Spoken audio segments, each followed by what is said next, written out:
Good afternoon from the kitchen, folks. It's another experimental day in home brewing, where today I'm going to start off a chocolate orange sparkling wine.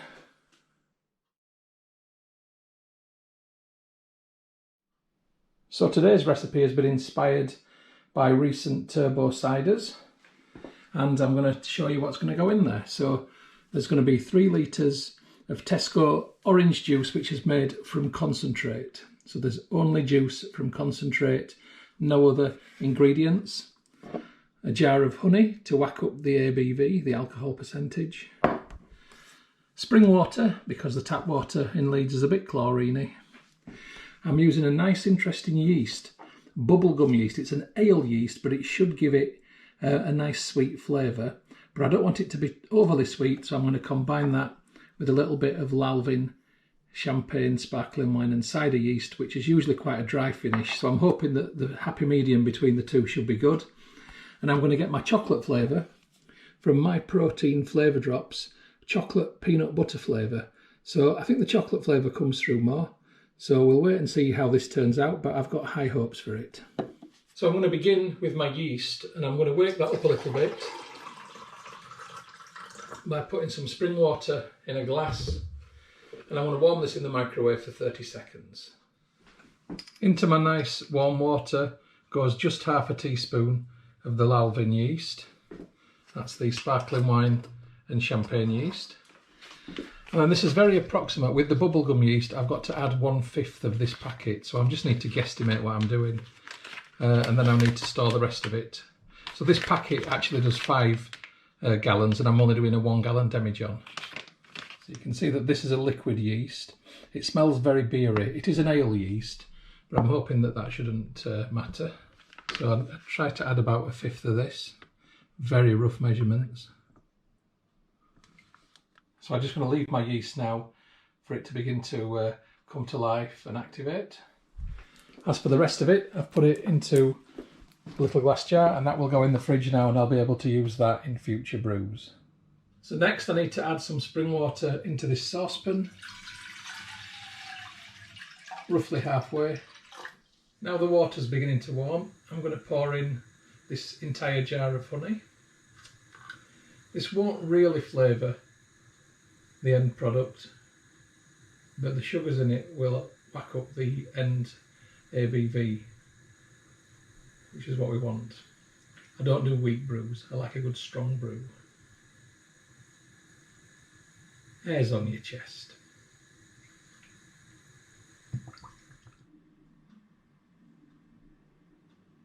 I'm going to give it a stir so the honey isn't stuck and burning on the bottom. I'm also going to add a couple of 100 grams of sugar, just guessing it. Again, I want to keep stirring until everything has dissolved and I've got a largely clear liquid left. The honey and the sugar is now nicely dissolved. So using a funnel, it's time to get it into the demijohn.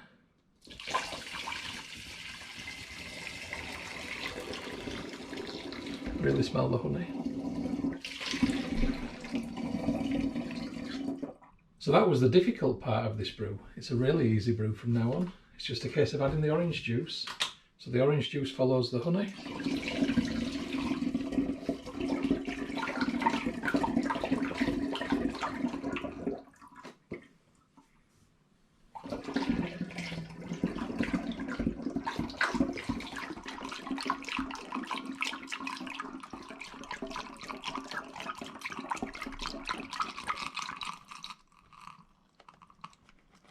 I've left just enough room in the top now to fit the yeast in. And some of you will be looking at this saying, oh, it's too full, it's all going to flood out. And yes, you know what, it might do. But I'm going to use something called a blow-off pipe to deal with that. I want to get as much as I can out of the demijohn because, you know, it is only a demijohn and I'm aiming for 5 bottles of sparkling wine out of this. Following a similar recipe that I've done with turbo cider where I've used vanilla flavour drops, I'm going to add 30 drops of this. So 1, 2, 3, 4, 5, 6, 30. Stick the rest in. this is what will hopefully give it the chocolatey flavour. So what I want to do now is just give it a little shake around. I don't want to risk it all coming out of the top, but I'd like it to mix together a bit. It smells delicious. I need to take the original gravity to be able to work out the alcohol percentage at the end. I've got to wait for it to cool to 20 degrees first though. I'm just under 20 at 19. That'll do. So in goes the trusty hydrometer. Quite nice and buoyant. Let's have a look where we are. And that is an original gravity of 1081.080. Well, I'm not going to put this back in the demijohn just in case there's any cross-contamination, so I'll just give it a little try.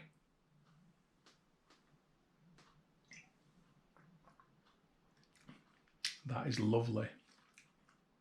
That really does taste like chocolate orange, so I'm quite looking forward to seeing what the end result of this is like. So here's my yeast, nicely activated. I need to add this now.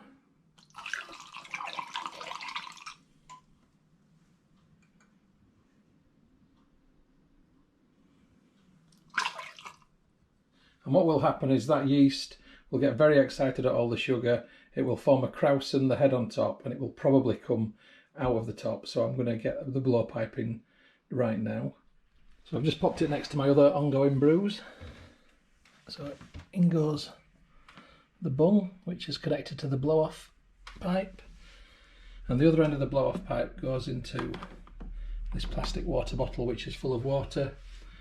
And sooner rather than later, we're going to start getting bubbles come out of that as the fermentation begins. Good morning from the kitchen, folks. Today I am clearing my chocolate orange wine. It's been fermenting now for 19 days and it's completely and utterly stopped. So it's now time for this to be bottled. It fermented furiously and then it's just slowed down gradually to nothing. Look at how much sediment there is. So when you ferment apple juice, you only get half that amount or even less. So orange juice from concentrate is sediment heavy. So it's bung out, siphoning tube in, and you'll note I'm using this clip on my siphoning tube, which will just keep the end of it above the line of the sediment. And now the fun bit. Orange. It's quite a nice colour actually.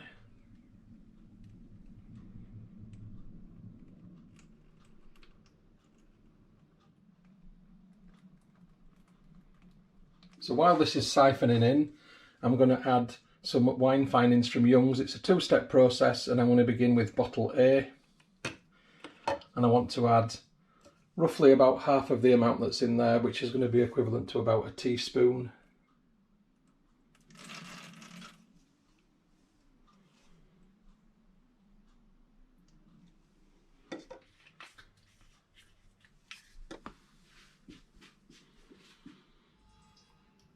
And there we go, the bubbles in the siphoning tube indicate that that's over. So I've got my chocolate orange wine in this old water bottle. I'm just going to give it a bit of a shake around. Oh, very active. That's just to mix the finings in properly. Right, this is a two-step process. I need to leave this for an hour now and then I come back to it and I add finings B. So I'll see you in an hour. So the chocolate orange wine has been an hour with finings A in, and you can already see at the bottom of the plastic container that sediment has already been dragged down. So I'm going to siphon it again rather than pour it above the level of the sediment. Once again.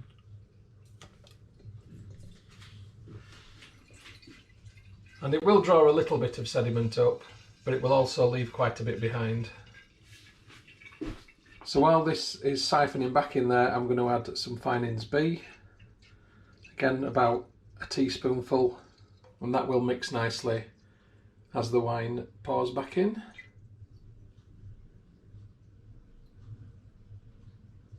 I've left a little bit of wine in there with the sediment, but I'm trying not to draw the sediment up, so I'm just going to sacrifice that bit. And now I'm just going to give this a little bit of a shake around so it all mixes. I want those finings to be really well mixed in there, which they will be. I'll probably only get 4 750ml bottles out of this one, but that's a lesson learned about how much sediment you get with orange juice from concentrate. Okay, airlock goes back in.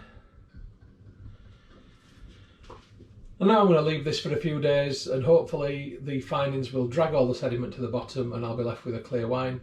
Time will tell, so I'll be back in a few days' time. Hey folks, from the kitchen, it's chocolate orange wine bottling day. So the wine has been 1 week standing after I've put the finings in there, and look now, it's an absolutely beautiful orange colour. You can see straight through it into the garden. So now I've got my bottles ready, cleaned and sterilised. I think I'm just going to get 4. I've got a 5th one in reserve, but I'm aiming for 4. I've got my bungs in hot water softening, my cages, my carbonation drops, and some extra ingredients for back flavouring and back sweetening if necessary. So it's bung out, siphoning tube in. I'm holding the siphoning tube in place with this clip, and that will keep the bottom of the tube just above the sediment level. I'm going to begin by just filling up the hydrometer flask because I want to test the wine before I start bottling it. So as usual, here's the fun bit.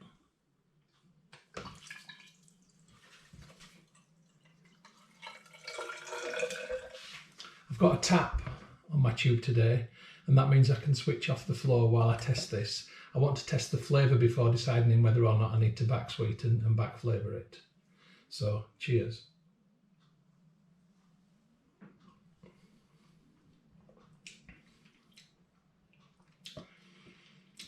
It's extremely dry, a slight hint of chocolate and a slight hint of orange, but not strong. So I definitely do need to back sweeten.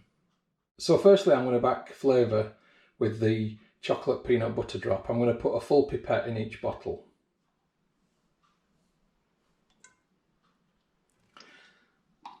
A full pipette is the equivalent of 15 drops. Then I'm going to back flavour a bit more with a bit of Britvic orange cordial. Just a small amount in the bottom of each bottle.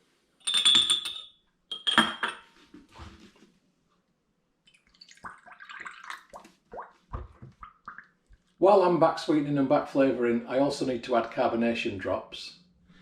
These are like specialist sugar cubes that will help the secondary fermentation in the bottle, which is what will give the wine the fizz. And it's one of these per 250ml, and these are 750ml bottles, so each bottle gets 3.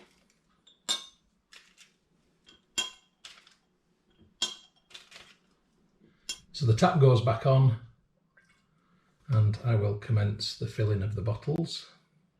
I don't usually use a tap on my siphoning tube, but I've put one on today because I wanted to control the flow a bit more. But actually it is a good idea, so I might as well just leave it on. As this is filling, I can really smell the chocolatiness coming out of the bottle, which is good.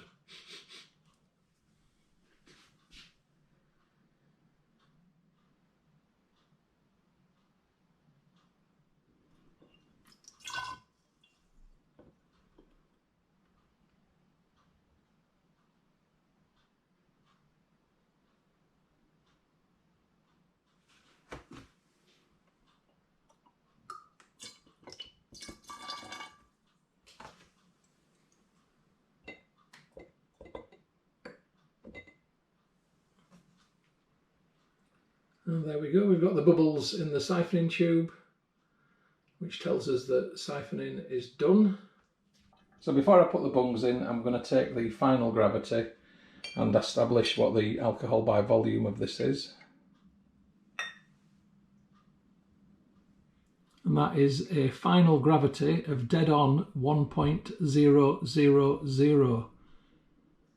So it's time to work out the final alcohol percentage. So I take the original gravity, which was 1.080. I minus from that the final gravity, which was 1.000, and that equals 0.08. I multiply that by 131.25, and that equals a final alcoholic percentage of 10.5%. Get in. So I've ended up with 5 bottles because I don't normally do this, but I nearly had a full bottle with this one, so I actually emptied the hydrometer flask into this one, which has given me 5 bottles. I usually avoid doing that in case of cross-contamination, but I know that that one's in the brown bottle, so if this one turns out a bit dodgy, I'll know that that's why. So now it's simply a case of getting the bungs in, and the bungs, like I said before, have been softening in hot water, which makes the job a little bit easier. Still painful at times. Like then. And all of these bottles are recycled bottles that we've used ourselves. I've never bought a bottle, but the plastic bungs I have bought. I bought these from Amazon, and I will say I've reused them many times and they haven't let me down yet.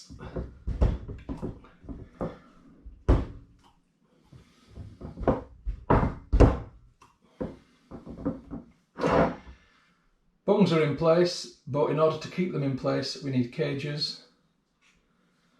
Et voila, and these cages again are all recycled cages from bottles that we've had. Never let them go to waste because they're good. You can usually get 3 or 4 uses out of one of those cages before it'll break. So 1.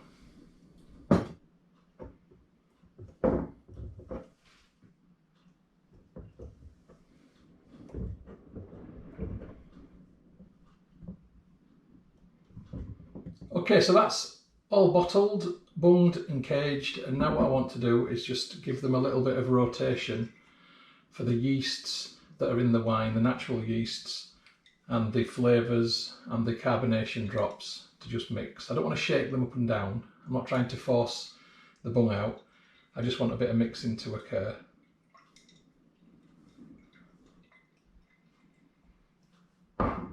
So the orange cordial has given it a little bit of cloudiness, but also quite a nice orange colour. That will clear because the sediment from the cordial will sink to the bottom. All I need to do now is give the bottles a rinse in case there's any sticky residue on the outside, and then label them.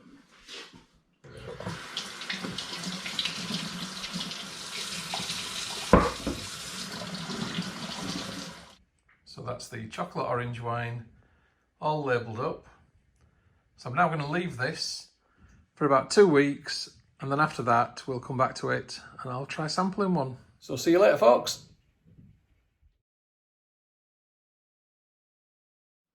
Hey folks, from the kitchen, it's chocolate orange wine opening evening.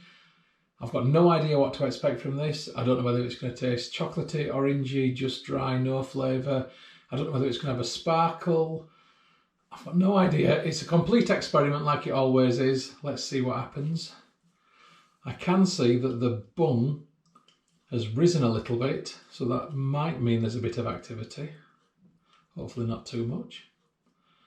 Now I've said that, I hope I haven't built it up and it's going to be flat.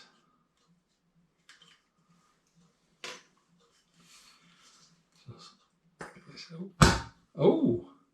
Now that was a nice pop, wasn't it? That was good. See the vapour? So I've got my Gouda Carolus glass, a nice Belgian ale glass.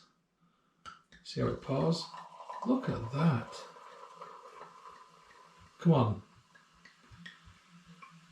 That's one of the nicest carbs I've seen yet. I can smell the chocolatiness. Does it come through on the taste? Cheers, folks. Actually, on the nose, smells really chocolatey.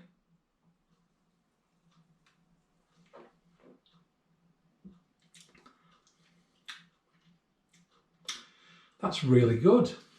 Now,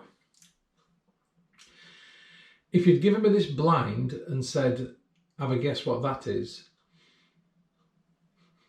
I wouldn't have said chocolate orange wine. Then again, who would have guessed chocolate orange wine?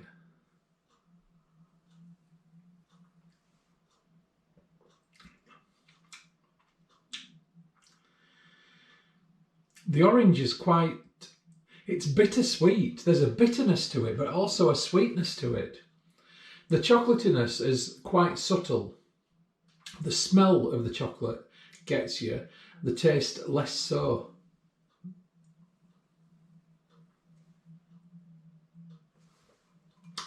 But the fizz and the sparkle is really, really good.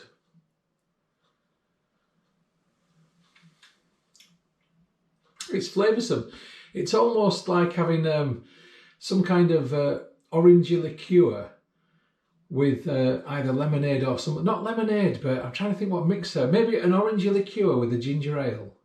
Something along those lines. So not Cointreau, maybe like if there's a Bols, which is orange, or a more burnt orange with ginger. That's kind of how the flavour comes across. It's decent though, I really like it. It's very good.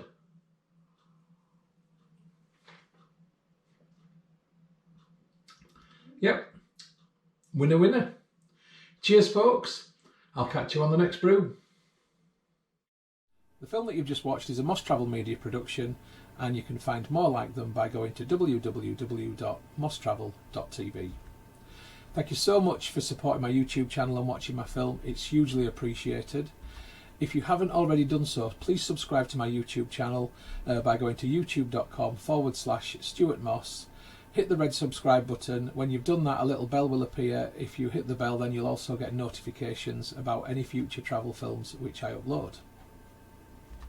If you like my travel films, then you might also like my second channel, which is about home and garden. Please have a look for that channel. You'll find it at www.mosshomeandgarden.co.uk, and if you like what you see, please give that a subscribe also. If you'd like to connect with me as Moss Travel Media on other social media, then you'll find me on Facebook at facebook.com/Moss Travel. That's the page. And if you'd like to connect with the profile, then the profile is Moss Travelog. If you'd like to connect with me on Instagram to see my travel photography, where I'm up to, what stories I'm telling, then go to instagram.com/StuMoss or do a search for user Stu Moss. If you'd like to connect on Twitter, I'm at Moss Travel TV. On Pinterest, I'm Moss Travel Media, which is pinterest.co.uk/Moss Travel TV. On Tumblr, I'm stuartmoss.tumblr.com, or just do a search for Moss Travel Tumblr. On WordPress, I'm wordpress.com/view/MossTravelTV.wordpress.com, or do a search for Moss Travel Media on WordPress.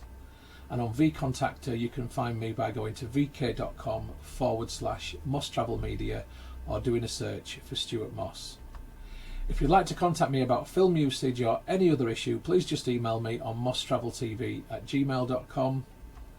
And once again, thank you for watching and for your support. I really, really do appreciate it. I wish you all the best of days, happy travels and bon voyage.